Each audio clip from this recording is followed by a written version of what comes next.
الحمد لله نحمده ونستعينه ونستغفره ونؤمن به ونتوكل عليه ونعوذ بالله من شرور أنفسنا ومن سيئات أعمالنا من يهده الله فلا مضل له ومن يضلله فلا هادي له ونشهد أن لا إله إلا الله وحده لا شريك له ونشهد أن سيدنا وحبيبنا ومولانا محمدا عبده ورسوله صلى الله تعالى على خير خلقه محمد وآله وأصحابه أجمعين أما بعد فأعوذ بالله من الشيطان الرجيم بسم الله الرحمن الرحيم وَإِذْ قَالَ رَبُّكَ لِلْمَلَائِكَةِ إِنِّي جَاعِلٌ فِي الْأَرْضِ خَلِيفَةً قَالُوا أَتَجْعَلُ فِيهَا مَن يُفْسِدُ فِيهَا وَيَسْفِكُ الدِّمَاءَ وَنَحْنُ نُسَبِّحُ بِحَمْدِكَ وَنُقَدِّسُ لَكَ قَالَ إِنِّي أَعْلَمُ مَا لَا تَعْلَمُونَ صدق اللہ مولانا العظیم۔ بزرگان محترم اور برادران عزیز،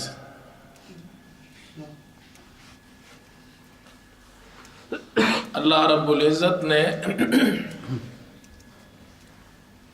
جب حضرت آدم کی تخلیق کا ارادہ فرمایا تو فرشتوں سے ارشاد فرمایا کہ میں زمین میں اپنا خلیفہ بنانے والا ہوں۔ وَإِذْ قَالَ رَبُّكَ لِلْمَلَائِكَةِ إِنِّي جَاعِلٌ فِي الْأَرْضِ خَلِيفَةً، فرشتوں نے عرض کی أَتَجْعَلُ فِيهَا مَن يُفْسِدُ فِيهَا وَيَسْفِكُ الدِّمَاءَ، آپ اس کو بنانے والے ہیں جو زمین میں فساد کرے گا اور خون بہائے گا۔ ہم آپ کی تسبیح پڑھتے ہیں، آپ کی بڑائی بیان کرتے ہیں، آپ کی بزرگی بیان کرتے ہیں۔ اللہ تعالیٰ نے ارشاد فرمایا انی اعلم ما لا تعلمون، میں جانتا ہوں جو تم نہیں جانتے۔ اللہ نے انسان کی پیدائش سے پہلے خلافت کا تاج انسان کو عطا فرمایا۔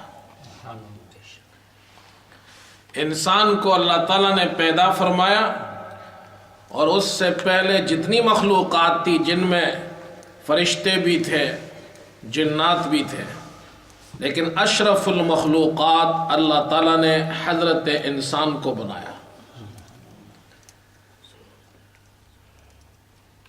رسول کریم صلی اللہ علیہ وسلم نے ارشاد فرمایا، جب اللہ تعالیٰ نے آدم علیہ السلام کو پیدا فرمایا، لما خلق اللہ آدم، اللہ تعالیٰ نے آدم علیہ السلام کو پیدا فرمایا تو اللہ تعالیٰ نے ان کو اپنی صورت پر پیدا کیا۔ خلق اللہ آدم علی صورتہ، اللہ نے آدم کو ان کی صورت پہ پیدا کیا۔ تو محدثین فرماتے ہیں اس کا ایک معنی یہ ہے کہ اللہ تعالیٰ نے حضرت آدم کو آدم کی صورت پر پیدا کیا، جس صورت پر وہ جنت میں رہتے تھے اسی صورت کے ساتھ وہ دنیا میں آئے، اسی صورت کے ساتھ دنیا سے تشریف لے گئے، وہ اسی صورت پر باقی رہے۔ بعض محدثین فرماتے ہیں خلق اللہ آدم علی صورتہ، اللہ نے آدم کو اپنی صورت پر بنایا، یعنی اللہ نے آدم علیہ السلام کو اپنی صورت پر پیدا کیا۔ اللہ کی صورت کی طرح تو کوئی ہو نہیں سکتا، اللہ کا تو کوئی مشابہ نہیں ہے۔ پھر اللہ حضور فرما رہے ہیں خلق اللہ آدم علی صورتہ، کہ اللہ تعالیٰ نے آدم کو اپنی صورت پر پیدا کیا۔ تو فرماتے ہیں بعض علماء فرماتے ہیں اس کا معنی یہ اللہ نے آدم علیہ السلام کی نسبت اپنی طرف کی ہے ان کی عزت کے لیے، شرافت کے لیے، تکریم کے لیے۔ جیسے بیت اللہ، اس گھر کی نسبت اللہ کی طرف کی جاتی ہے، اللہ کا گھر، حالانکہ اللہ کو کسی گھر کی ضرورت نہیں ہے، اللہ کسی گھر کا محتاج نہیں، اللہ کسی مکان کا محتاج نہیں، لیکن اللہ نے اس گھر کی عزت بڑھانے کے لیے اس کی نسبت اپنے طرف کی، فرمایا یہ میرا گھر ہے، بیت اللہ۔ اسی طرح آدم علیہ السلام کے بارے میں ان کی عزت بڑھانے کے لیے کہ آدم علیہ السلام کی شکل، صورت، ان کا فیس اتنا خوبصورت اللہ نے بنایا، اس سے پہلے اللہ نے کسی بھی مخلوق کو اتنا خوبصورت نہیں بنایا۔ جو شکل اللہ نے، جو صورت اللہ نے انسان کو دی ہے، جو خوبصورتی اس شکل میں اللہ نے ڈالی ہے، ایسی خوبصورتی اللہ نے کسی کو نہیں دی، اس لیے اس کی نسبت اپنی طرف کی کہ اللہ نے آدم کو اپنی صورت پر پیدا کیا۔ انسان بڑا خوبصورت ہے، اللہ کی مخلوقات میں سب سے خوبصورت مخلوق انسان ہے۔ لَقَدْ خَلَقْنَا الْإِنسَانَ فِي أَحْسَنِ تَقْوِيمٍ، اللہ فرماتے ہیں ہم نے انسان کو احسن تقویم، سب سے خوبصورت اندازے پر اللہ تعالیٰ نے انسان کو پیدا کیا۔ امام قرطبی رحمۃ اللہ علیہ نے ایک عجیب واقعہ نقل کیا ہے، کہتے ہیں عیسیٰ بن موسیٰ ہاشمی، اس کی شادی ہوئی، شادی کی پہلی رات ہے، دلہن گھر میں آئی ہے، میاں بیوی بیٹھے ہوئے ہیں، 14ویں کا چاند ہے، رات کے اندھیرے میں 14ویں کا چاند چمک رہا ہے اور محبت کی باتیں ہو رہی ہیں۔ اتنے میں عیسیٰ بن موسیٰ جذبات میں آ گئے، اپنی بیوی سے کہنے لگے اگر تو اس چاند سے زیادہ خوبصورت نہیں تو تجھ پر 3 طلاق۔ بات منہ سے نکل گئی، بیوی وہاں سے اٹھی روتے ہوئے چلی گئی کہ مجھے تو طلاق ہو گئی۔ صبح ہوئی، یہ بھی پریشان، بادشاہ کے پاس آئے، خلیفہ منصور کے دربار میں، بادشاہ کو قصہ سنایا، رات زبان سے یہ بات نکل گئی، بیوی اپنے گھر چلی گئی۔ بادشاہ نے اس وقت کے فقہاء کو، علماء کو جمع کیا، ان کو بلایا اپنے پاس، مسئلہ پوچھا، انہوں نے کہا جی طلاق ہو گئی، اس لیے کہ یہ کتنی بھی خوبصورت ہو، چاند سے زیادہ اس کی بیوی خوبصورت ہو نہیں سکتی۔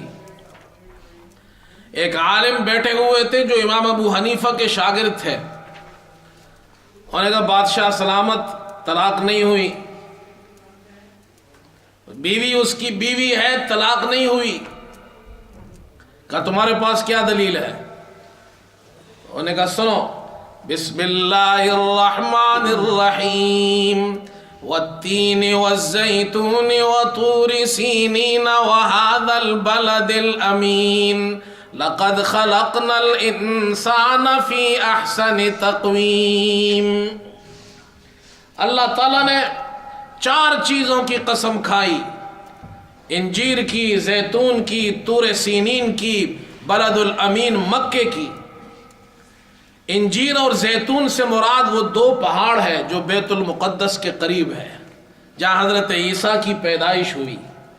طور سینا سے مراد وہ پہاڑ ہے جہاں حضرت موسیٰ علیہ السلام کو اللہ تعالیٰ نے ہم کلامی کا شرف عطا فرمایا، بلد الامین مکہ وہ شہر ہے جہاں اللہ کے پیارے حبیب محمد صلی اللہ علیہ وسلم پیدا ہوئے.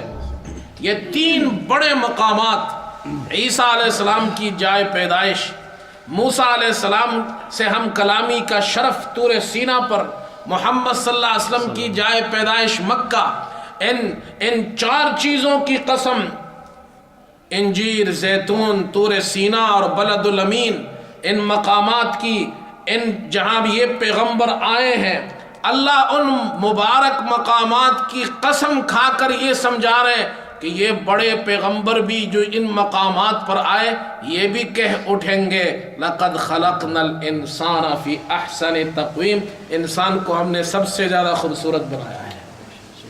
جب اللہ فرما رہے انسان سب سے زیادہ خوبصورت ہے تو اس کی بیوی چاند سے زیادہ خوبصورت ہے. یہ تو قرآن کہتا ہے. جب اس کی بیوی چاند سے زیادہ خوبصورت ہے تو اس نے کہا تھا کہ اگر تو چاند سے زیادہ خوبصورت نہیں تو تجھ پر 3 طلاق نہیں ہوئی، اس لیے کہ اس کی بیوی چاند سے زیادہ خوبصورت ہے. بادشاہ نے کہا جاؤ بھائی تمہاری بیوی کو طلاق نہیں ہوئی، مبارک ہو. اللہ نے انسان کو خوبصورت بنایا. حضور صلی اللہ علیہ وسلم فرمایا خلق اللہ آدم علی صورت، اللہ نے انسان کو اپنی صورت پر پیدا کیا. یہ جو صورت ہے، شیطان اس صورت کا بھی دشمن ہے، وہ انسان کا دشمن ہے، اور اس انسان کو جو اللہ نے خوبصورت چہرہ دیا اس کا بھی دشمن ہے، کیونکہ اللہ نے انسان کو عزت دی ہے، اس کے چہرے سے عزت دی ہے. اللہ نے انسان کو خوبصورت بنا کر اسے تمام مخلوقات پر اللہ نے عزت عطا فرمائی ہے، اور شیطان اس کا دشمن ہے. اب دشمن کو تو دشمنی کرنی ہے. اس کی دشمنی کیا ہے؟ قرآن پاک میں اللہ فرماتے ہیں لعنہ اللہ، شیطان پر اللہ کی لعنت ہوئی، جنت سے نکال دیا گیا.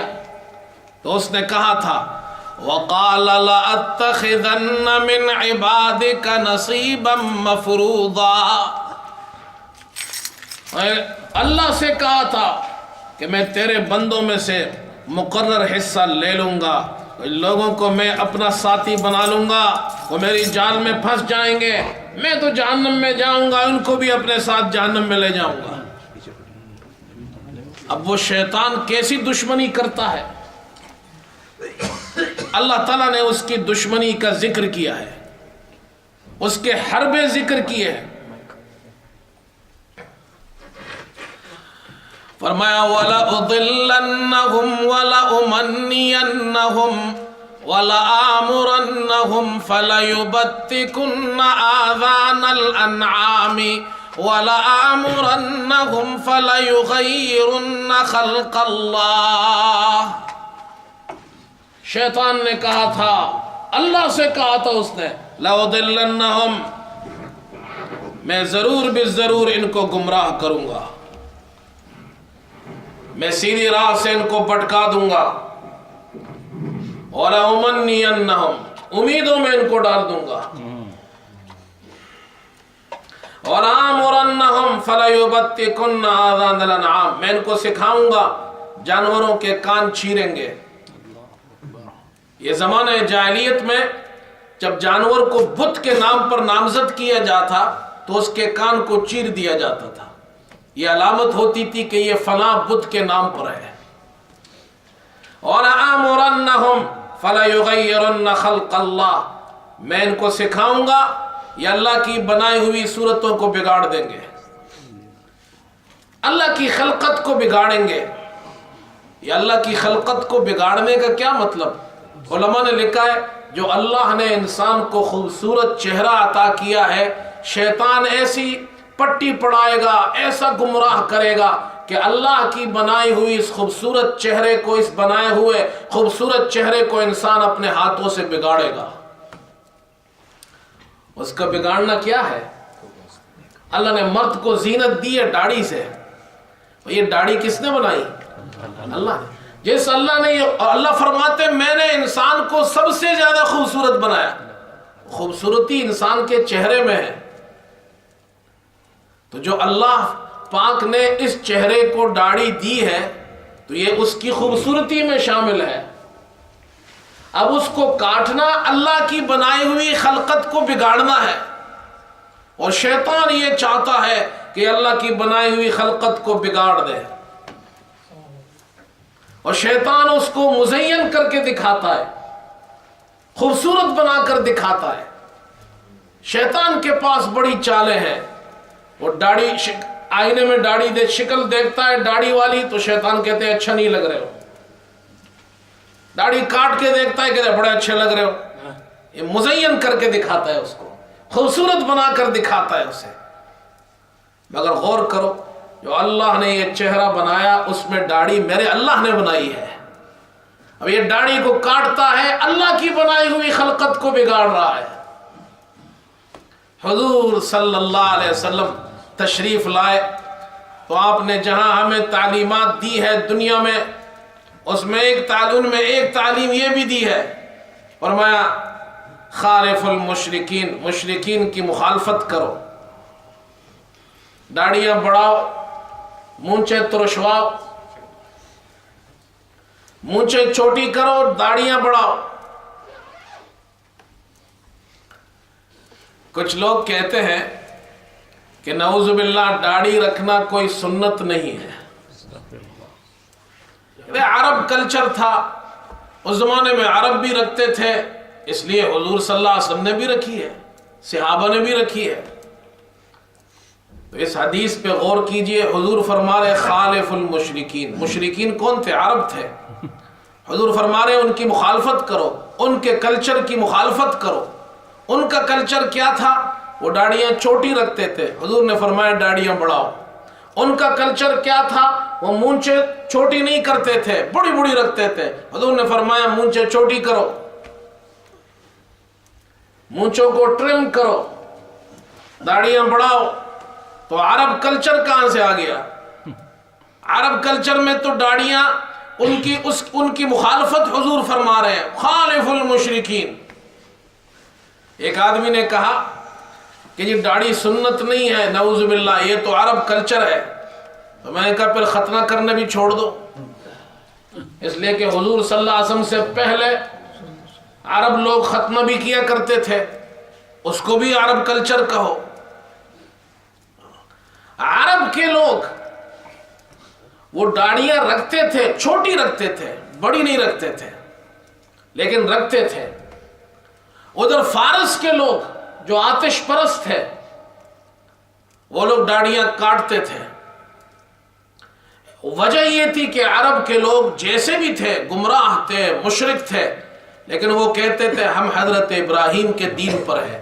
کچھ چیزیں ان میں موجود تھی، ختنہ ان میں موجود تھا، اس لیے کہ وہ حضرت ابراہیم کے دین کا دعویٰ کرتے تھے،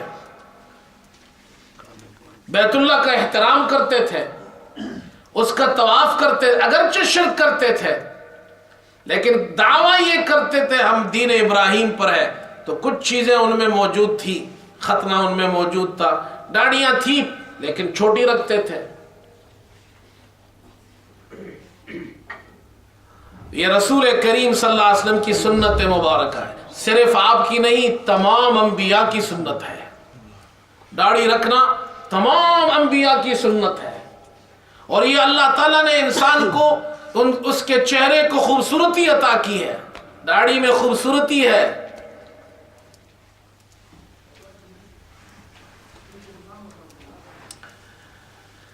کہتے ایک شاعر تھا،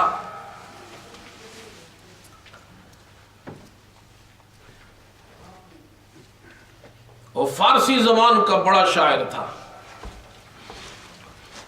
اس کا کلام ہندوستان میں بھی بڑے شوق سے پڑھا جاتا تھا. تو ایک شخص نے اس کے اشعار پڑھے، بڑا متاثر ہوا. انہوں نے ارادہ کیا کہ جی میں ایران جاؤں گا، اس شاعر سے ملوں گا. وہاں سے ایران گیا، اتنا لمبا سفر کیا، اس کے گھر پہنچا، محلہ پہنچا، معلوم کیا کہ وہ شاعر، اس کی شاعری بڑی اچھی ہے، اس کا کلام بڑا اچھا ہے، میں اس سے ملنا چاہتا ہوں. کہا جی وہ حجام کی دکان پر ہے. یہ حجام کی دکان پہنچے, کہا جی یہ جو بیٹھے یہ شاعر ہے. اب دیکھا وہ بیٹھے ہوئے اور حجام اس کی داڑھی کاٹ رہا ہے, شیو بنا رہا ہے. اسے بڑا افسوس ہوا, یہ مسلمان ہے اور اس کی شاعری اتنی اچھی ہے, اللہ کی, اللہ کے رسول کی, اخلاق کی, دین کی, آخرت کی باتیں کرتا ہے شاعری میں, اور عمل یہ ہے کہ داڑھی شیو کر رہا ہے. تو اس نے وہاں جا کر اس سے کہا آغا ریشمی تراشی, آپ داڑھی کاٹ رہے ہیں, شیو کر رہے, سنت رسول صلی اللہ علیہ وسلم کو اپنے چہرے سے ہٹا رہے. تو اس نے جواب دیا ریشمی, وہ تھا تو شاعر, اور شاعر لوگ تو باتوں میں تو بڑے تیز ہوتے ہیں, الفاظ سے کھیلنا تو ان کا کام. کا ریشمی تراشم دلے کا سیرا نمی تراشم, میں داڑھی کاٹ رہا ہوں, کسی کا دل نہیں کاٹ رہا, کسی کا دل نہیں دکھا رہا. یہ بھی تو اللہ والا تھا. اور نے کہا نادان تجھے کیا پتا دل رسول اللہ حرامی تراشی, تجھے معلوم بھی ہے تو کس کے دل کو چوٹ پہنچا رہا ہے, اللہ کے رسول کے دل کو چوٹ پہنچا رہا ہے. تیری اس داڑھی کاٹنے سے حضور کو کتنی تکلیف ہوگی. جب انسان مرتا ہے جس حالت میں مرتا ہے اسی حالت میں اٹھے گا. جب قیامت کے دن اللہ کے رسول کے سامنے پیشی ہوگی تو اس حالت میں جاؤ گے. حضور کو کتنی تکلیف ہوگی تمہارا چہرہ دیکھ کر. کیا انسان یہ نہیں سوچتا کہ جب میں قبر سے اٹھوں گا اسی حالت میں اٹھوں گا, اور اللہ کے رسول صلی اللہ علیہ وسلم حوض کوثر پر جام کے جام پلا رہے ہوں گے, اس شکل کے ساتھ جائیں گے. آپ شفاعت فرمائیں گے, اس شکل کے ساتھ جائیں گے. علامہ اقبال جیسا انسان جو یہاں سے پڑھ کر گیا, ماڈرن انسان تھا, فلسفی تھا, لیکن جب اس کی اصلاح ہوئی, بزرگوں کی صحبت نصیب ہوئی, علماء کی صحبت نصیب ہوئی اسے, تو اس کی اصلاح ہوئی. اس نے بڑی عجیب بات کی, اللہ اکبر. فرمایا کہ تو غنی از ہر دو عالم من فقیر, تو غنی از ہر دو عالم من فقیر, روز محشر عذر ہائے من پذیر. اللہ تو غنی ہے, میں فقیر ہوں, قیامت کے دن میرے گناہوں کو معاف کر دینا, میں بڑا گنہگار ہوں, اللہ مجھے معاف کر دینا. تو غنی از ہر دو عالم من فقیر, روز محشر عذر ہائے من پذیر.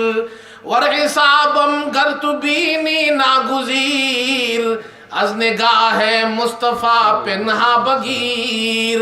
اور اگر میرا حساب لینا ناگزیر ہو, اللہ میرا حساب لینا ہی ہو قیامت کے دن, پھر اتنی مہربانی فرمائیے کہ حضور کے سامنے میرا حساب مت لینا, ان کو تکلیف نہ ہو, ان کے سامنے میرا حساب مت لینا.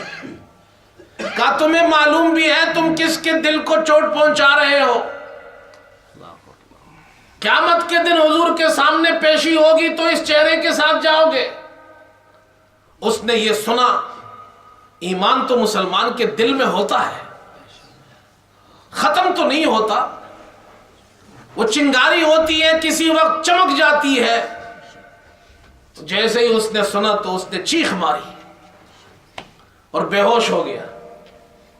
ہوش میں آیا تو وہ شاعر کہتا ہے جزاک اللہ کے چشمم باز کر دی, مرا با جانے جا ہم راز کر دی. کہ مہمان اللہ تجھے جزائے خیر دے, تو نے میری آنکھیں کھول دی. مرا با جانے جا ہمراز کر دی, جانے جا کے ساتھ مجھے ہمراز کر دیا. تو نے اتنا بڑا سبق آج مجھے سکھایا ہے کہ داڑھی کاٹنے سے اللہ کے رسول صلی اللہ علیہ وسلم کو تکلیف ہوتی ہے. یہ اللہ نے انسان کو خوبصورت بنایا ہے, یہ اس میں اللہ نے, اس کے شکل میں اللہ نے داڑھی رکھی ہے.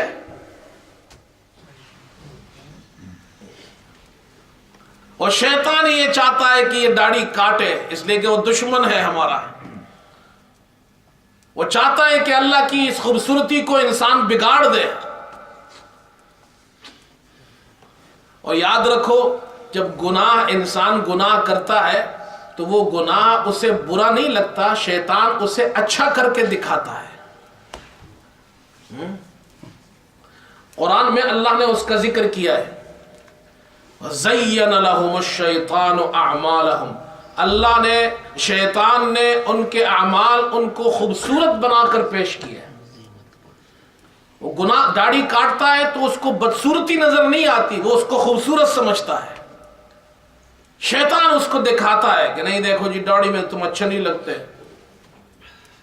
بدصورت، تمہاری شادی کیسے ہوگی داڑھی رکھو گے، یہ بھی ایک بڑا مسئلہ ہے، تمہاری شادی کیسے ہوگی، یہ جتنے داڑھیوں والے کیا ان کی شادیاں نہیں ہوئی؟ جاؤ عربستان میں دیکھو، داڑھیوں والے ایک نہیں کئی کئی شادیاں کی ہیں۔ جتنے بھی داڑھیوں والے ملیں گے آپ کو ان کی شادیاں بھی زیادہ ملیں گی، ان کے بچے بھی زیادہ ملیں گے۔ ایک نوجوان میرے پاس آیا، میں پاکستان میں تھا، نوجوان، داڑھی ماشاءاللہ داڑھی رکھی ہے خوبصورت، کہنے گا مولوی صاحب میرا رشتے کی بات چل رہی ہے، ایک جگہ ہم نے رشتہ ڈالا ہے، بڑا اچھا گھرانہ ہے، میں بھی بڑا خوش ہوں اس رشتے سے۔ انہوں نے ایک کنڈیشن رکھی ہے، کنڈیشن یہ رکھی ہے کہ جی ہم اپنی بیٹی دینے کو تیار ہے مگر اس شرط پر کہ تم اپنی داڑھی کاٹ دو۔ میں کیا کروں؟ اللہ تعالیٰ بعض مرتبہ نوجوانوں کا امتحان بھی لیتا ہے۔ اب اس پر یہ امتحان آیا، کہنے لگا میں کیا کروں؟ میں کہا دیکھو یہ تمہارا امتحان ہے، تم نے داڑھی اللہ کے لیے رکھی ہے، اللہ کے رسول صلی اللہ علیہ وسلم کی محبت میں رکھی ہے، سنت سمجھ کر رکھی ہے، اسے مت کاٹو۔ پھر میں نے اس سے ایک بات کی، میں کہا اللہ بڑا غیرت والا ہے، اور جو بندہ اللہ جس کو امتحان میں ڈالتا ہے وہ پاس ہو جائے، وہ بڑی غیرت والا ہے۔ یہ ہو نہیں سکتا تم اللہ کے لیے کوئی چیز چھوڑ دو اللہ تمہیں کچھ نہ دے۔ میں کہا یہ لکھ لو اپنے پاس، اللہ تمہیں اس سے بہتر رشتہ دے گا۔ وہ نوجوان چلا گیا، کوئی 3 4 5 مہینے بعد پھر اس سے ملاقات ہوئی، پھر دوڑتا دوڑتا آیا، امام صاحب، مولوی صاحب بڑی مہربانی آپ کی، جب بھی لگائی بڑا خوش۔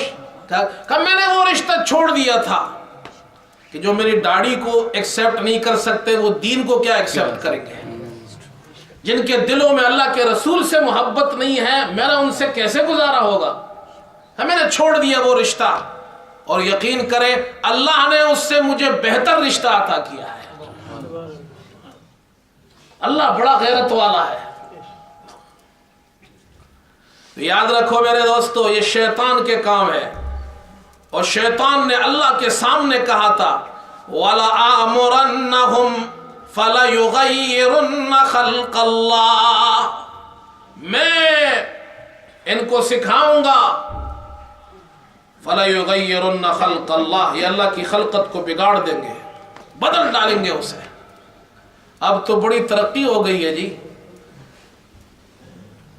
ایک زمانہ تھا کہ صرف چہرے کے اندر ہی تغیر ہوتا تھا، مرد داڑھی کاٹتے ہیں، عورتیں بھی خوش نہیں ہیں اپنے چہرے سے، صبح اور شام میک اپ پر لگی ہوئی ہے۔ کبھی جناب یہ جو بھویں اللہ نے بنائی ہے یہ اللہ نے بنائی ہے، اب اس کو چھوٹی کروا رہے ہیں، پتلی کراتے ہیں اسے۔ دانتوں کو جناب، دانتوں کے اندر بھی جناب وہ پسند نہیں ہے تو اللہ نے اچھے خاصے دانت بنائے ہیں اس کو بھی چھوٹا کروا رہے ہیں۔ جسم اللہ نے بنایا ہے، چہرہ خوبصورت بنایا ہے، لیکن وہ اپنی ناک کہتے ہیں ناک اچھی نہیں، اس کو چھوٹی کرا رہے ہیں، سرجری کرواتے ہیں، جسم گدواتے ہیں۔ یہ حرام ہے جسم گدوانا۔ جو اللہ نے جسم بنایا ہے، جو چہرہ بنایا ہے، اسے مت بگاڑو۔ اب تو بہت ترقی ہو گئی ہے، اب تو پورا جینڈر ہی چینج کر دیتے ہیں۔ جنسی بدل ڈالتے ہیں. اسلام میں اس کی اجازت نہیں ہے. اللہ نے مرد اللہ نے بنایا، عورت اللہ نے بنائی ہے. اللہ کی تخلیق کو بگاڑنے کی، بدلنے کی اجازت انسان کو نہیں ہے. یہ چہرہ اتنا خوبصورت ہے، اسے مت بگاڑو. اسی لیے حضور صلی اللہ علیہ وسلم نے چہرے پر مارنے سے منع فرمایا ہے. چہرہ انسان کے اندر سب سے عزت والی جگہ یہ ہے، اس کی بے احترامی سے منع کیا ہے. اور شیطان ہمارے چہرے کا دشمن ہے. عورتوں کو بھی لگایا ہوا ہے، مردوں کو بھی لگایا ہوا ہے، صبح اور شام چہرے کے پیچھے پڑے ہوئے. جو اللہ نے بنایا اس کو ایسے ہی رکھو، ایسے ہی خوبصورت لگتا ہے. آپ کچھ اور نہ سوچے، صرف اتنا سوچ لے کہ قیامت کے دن ہم کتنے بھی گنہگار ہو اللہ کے رسول صلی اللہ علیہ وسلم کے سامنے جب حاضر ہو تو ہم آپ کے غلام بن کر حاضر ہو اور ہم اللہ کے رسول سے یہ کہے اللہ اکبر. وہ کسی شاعر نے بڑا خوب کہا تھا، فرمایا کہ تیرے محبوب کی یا رب شباہت لے کے آیا ہوں. اے اللہ میرے پاس تو کچھ بھی نہیں ہے میرے پاس، لیکن تیرے محبوب کی شباہت لے کر آیا ہوں. یہ ایک داڑھی ہے میرے پاس. تیرے محبوب کی یا رب شباہت لے کے آیا ہوں، حقیقت اس کو تو کر دے میں صورت لے کے آیا ہوں. جب قیامت کے دن حضور کے پاس جائے تو داڑھی، کم از کم داڑھی لے کر تو جائے، اور کچھ نہ ہو. حضور صلی اللہ علیہ وسلم مدینے میں ہے، فارس سے، یہ روم اور فارس اس زمانے کی دو بڑی حکومتیں تھیں. دو حکومت کے آدمی فارس سے، دو سفیر آئے آپ صلی اللہ علیہ وسلم سے ملاقات کے لیے. آپ نے دیکھا ان کی داڑیاں کٹی ہوئی ہیں. آپ نے ان سے پوچھا تمہیں کس نے حکم دیا ہے داڑیاں کاٹو؟ انہوں نے کہا ہمارے رب نے، وہ اپنا بادشاہ جو ہمارا ہے اس نے حکم دیا داڑیاں کاٹو. آپ نے فرمایا میرے رب نے مجھے حکم دیا داڑیاں بڑھاؤ. آپ نے ان سے اپنا چہرہ پھیر لیا. اللہ کے رسول صلی اللہ علیہ وسلم نے یہ پسند نہیں فرمایا ہے. اور اللہ کے رسول صلی اللہ علیہ وسلم کا کلمہ ہم پڑھے، ان سے محبت کا دعویٰ کرے، تو عاشق کی تو پہچان یہ ہوتی ہے کہ اسے محبوب کی ہر ادا پسند ہوتی ہے. محبوب کی ہر ادا پسند. جب ہمارے محبوب صلی اللہ علیہ وسلم نے داڑھی رکھی ہے تو ہمیں کیوں نہیں پسند؟ مجدد الفسانی رحمت اللہ علیہ، کون واقف نہیں ہے ان سے؟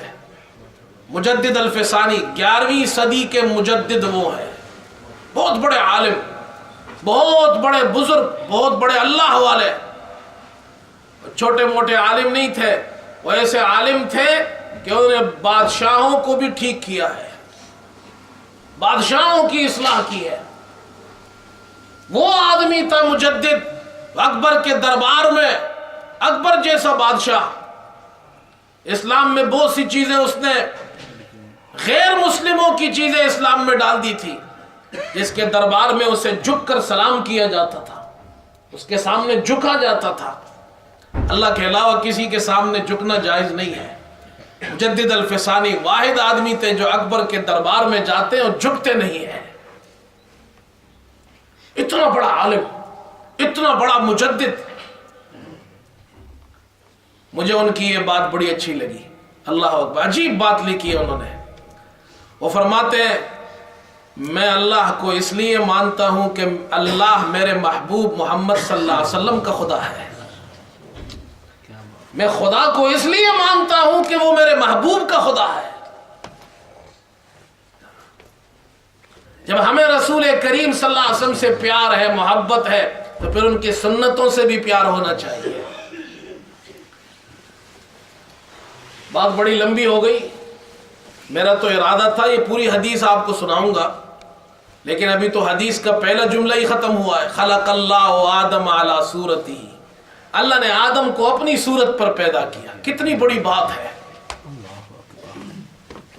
اور یہ اللہ نے عزت کے لیے کہا ہے، اس کی عزت کے لیے، شرافت کے لیے، تکریم کے لیے کہا. آگے حضور صلی اللہ علیہ وسلم نے فرمایا طولہ 60 ذراعا، آدم علیہ السلام، اللہ اکبر، کا قد، آدم علیہ السلام کا قد وہ 60 گز تھا. یہ گز یہ ہوتا ہے شرعی گز، 60 ہاتھ، اتنے لمبے تھے. اب یہ مسجد سے تو پتہ نہیں دوسرے چھت سے بھی نکل جائیں گے اوپر. آگے سنیے، جب آدم علیہ السلام پیدا ہوئے، مختصر کر رہا ہوں، جب آدم علیہ السلام پیدا ہو گئے، ایک حدیث میں آتا ہے جب اللہ نے آدم علیہ السلام میں روح ڈالی، جب وہ یہاں تک پہنچی تو آدم علیہ السلام کو چھینک آئی، تو آدم علیہ السلام نے کہا الحمدللہ. یہ وہاں سے شروع ہوا ہے، چھینک آ جائے تو الحمدللہ کہنا. حضور صلی اللہ علیہ وسلم نے ہمیں یہ بتایا ہے. آدم علیہ السلام جب روح یہاں پہنچی، انہوں نے کہا الحمدللہ. اللہ نے جواب دیا یرحمک اللہ. ہائے ہائے، میں بعض لوگوں کو دیکھتا ہوں، بہت افسوس ہوتا ہے مجھے کہ آج ہمیں حضور کی بتائی ہوئی تعلیمات اور کلمات اور دعائیں پڑھنے میں شرم آتی ہے. ہم کسی مجلس میں یہاں بیٹھے ہو، اتنے ماڈرن ہو گئے، ہم مسلمان ہیں، چھینک آتی ہے کہتے ہیں excuse me. What does it mean excuse me? چھینک آئی ہے کہتے ہیں سوری. یہ تعلیم ہے حضور کی؟ آپ کو چھینک آئے آپ یہ نہیں کہہ سکتے الحمدللہ. غیر مسلم بھی آج کل، ان میں بھی ایسے لوگ آج کل موجود ہیں جو بڑی سی بڑی مجلس میں بیٹھ کر بھی جب چھینک آتی ہے اپنے مذہب کے مطابق کہتے ہیں بلیس یو. ہم مسلمان کہتے ہیں سوری، ایکسکیوز می. ہمیں شرم کیوں آتی ہے؟ انہیں حضور کی بتائی ہوئی دعا پڑھنے میں شرم آتی ہے، الحمدللہ کہنے میں شرم آتی ہے، اور یرحمک اللہ کہنے میں شرم آتی ہے.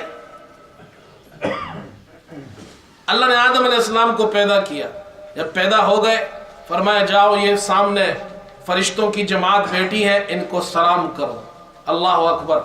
آدم علیہ السلام کا مقام فرشتوں سے بڑا ہے، فرشتوں کا مقام چھوٹا ہے. حکم کس کو ہو رہا ہے؟ بڑے کو ہو رہا ہے چھوٹوں کو سلام کرو. اسی لیے حضور صلی اللہ علیہ وسلم سب کو سلام کیا کرتے تھے. ہم تو ہمارے یہاں تو کوئی جناب ذرا کرسی اس کو مل جائے، ذرا کوئی وزیر شزیر بن جائے تو پھر وہ جناب کیا ہاتھ بھی نہیں ملاتا کسی سے. یہاں تو حضرت آدم کو حکم ہو رہا ہے جاؤ فرشتوں کو سلام کرو، اور وہ جو تمہیں جواب دے وہ تمہاری اولاد کا تحیہ ہوگا. تحیہ کہتے ہیں گریٹنگز کو. آدم علیہ السلام گئے السلام علیکم، فرشتوں نے کہا السلام علیکم ورحمت اللہ. اب آدم علیہ السلام چاہتے تھے کہ وہ پہلے سلام کرے تو انہوں نے کہا السلام علیکم. فرشتے چاہتے تھے کہ وہ پہلے سلام کرے تو انہوں نے کہا السلام علیکم ورحمت اللہ. اور ایسا ہوتا ہے بعض مرتبہ دو آدمی ملتے ہیں، آپ چاہتے ہیں کہ میں کہوں، آپ کہتے ہیں السلام علیکم، اسی وقت وہ کہتا ہے السلام علیکم. آپ کو مسئلہ معلوم ہے، ایسی صورت میں کیا کرنا چاہیے؟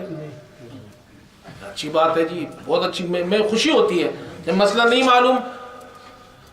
امام بخاری نے لکھا ہے یہ بھی علم میں سے ہے کہ آدمی یہ کہے میں نہیں جانتا. یہ بھی بڑی بات ہے. آج کل کون یہ کہتے میں نہیں جانتا؟ ہر آدمی کہتے میں جانتا ہوں. یہ بڑی بات ہے. تو آپ سلام کر رہے ہیں، سامنے والا بھی سلام کرتا ہے السلام علیکم، وہ کہہ رہے ہیں السلام علیکم. تو علماء نے لکھا ہے آپ پر بھی جواب دینا واجب ہے، اس پر بھی جواب دینا واجب ہے. آپ بھی کہیں گے وعلیکم السلام، وہ بھی کہے گا وعلیکم السلام.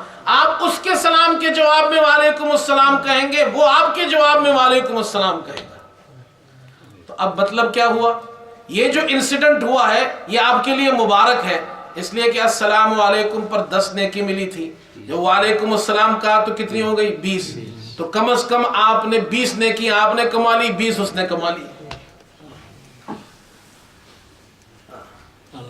اس کے بعد حضور صلی اللہ علیہ وسلم نے، یہ تو حضور صلی اللہ علیہ وسلم سنا رہے ہیں ہمیں،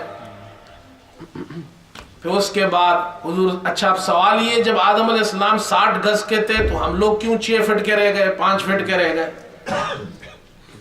تو رسول کریم صلی اللہ علیہ وسلم نے فرمایا حضرت آدم کے بعد پھر جو آئندہ نسلیں آتی رہی، آہستہ آہستہ انسان کا قد گھٹتا گیا، چھوٹا ہوتا گیا. یہ پرانے جو قبریں دریافت ہوتی ہے وہ بڑی لمبی ہوتی ہے، تو یہ قد آہستہ آہستہ گھٹتا گیا، تو بس یہاں تک رہ گیا. اب آپ کو 5 فٹ 6 فٹ، عموماً 5 سے 6 فٹ کے درمیان، کوئی بہت زیادہ لمبے قد والے ہوتے ہیں تو وہ لمبے ہوتے ہیں، اتنا ہی رہ گیا، ورنہ ان کا قد اتنا تھا. اب ایک بات اور بھی سن لیں آخر میں، رسول کریم صلی اللہ علیہ وسلم نے ارشاد فرمایا، اللہ اکبر، قیامت کے دن جب جنتی جنت میں جائیں گے تو حضرت آدم علیہ السلام جتنا قد ہوگا.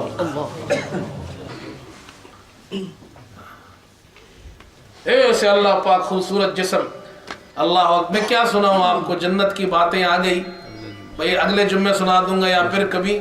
اتنی سی بات سن لو، آپ کی تشویق کے لیے کہہ رہا ہوں. ہم نے تو دنیا کو اپنا مقصد بنا لیا ہے، یہ چہرے پر ایک مال مارتے ہیں صبح اور شام. اس کو بھی نہیں چھوڑا ہم نے. بھائی ناراض نہیں ہونا، اچھا یہ میں کوئی آپ کی کوئی اسپیسیفکلی کسی جنرلی بات کر رہا ہوں. میں قیامت کا دن ہوگا، مزے وہاں ہے. یہاں میک اپ پر کتنا خرچ کرتے ہیں ہم. حضور صلی اللہ علیہ وسلم نے فرمایا قیامت کا دن ہوگا، وہاں ہر ہفتے ایک بازار لگے گا جس میں چہرے ہوں گے. یہاں تو پلاسٹک سرجری کراتے ہیں جو چند سالوں بعد خراب ہو جاتی ہے، اور پتہ نہیں کتنے ہزاروں پاؤنڈ دینے پڑتے ہیں، اور وہاں کوئی سرجری نہیں. اللہ پاک نے چہرے، وہاں اس بازار میں چہرے ہوں گے، خوبصورت خوبصورت چہرے. جو چہرہ آپ کو پسند آئے گا آپ اٹھا کر لگائیں گے، جیسے ہی لگائیں گے آپ کا چہرہ ویسے ہی ہو جائے گا. اب جب یہ گھر والے سب واپس آئیں گے، بیوی بھی آ رہی ہے، شوہر بھی آ رہے ہیں، ابا بھی آ رہے ہیں، اماں بھی آ رہے ہیں، بچے بھی آ رہے ہیں، سب گھر میں جمع ہو گئے جنت کے محل میں. تم تو بہت خوبصورت لگ رہے ہو. وہ کہ تم بہت خوبصورت لگ رہے ہو. وہ کہیں گے تم بہت خوبصورت لگ رہے ہو. مزے تو وہاں ہے، میک اپ شیک اپ سب وہاں کرنا ہے بھائی. اس کی تیاری کرنی ہے کہ اللہ ہمیں ایسی جنت دے جہاں ایک ہفتے میں چاہے ہم ایک جیسی شکل بنائے، ایک جیسی جناب کیا ہے اپنا شکل بنائے، دوسرے ہفتے دوسرے جیسی بنا لیں. کتنی مزیدار جنت ہوگی. اللہ ہم سب کو نصیب فرمائے. وآخر دعوانا الحمدللہ رب العالمین.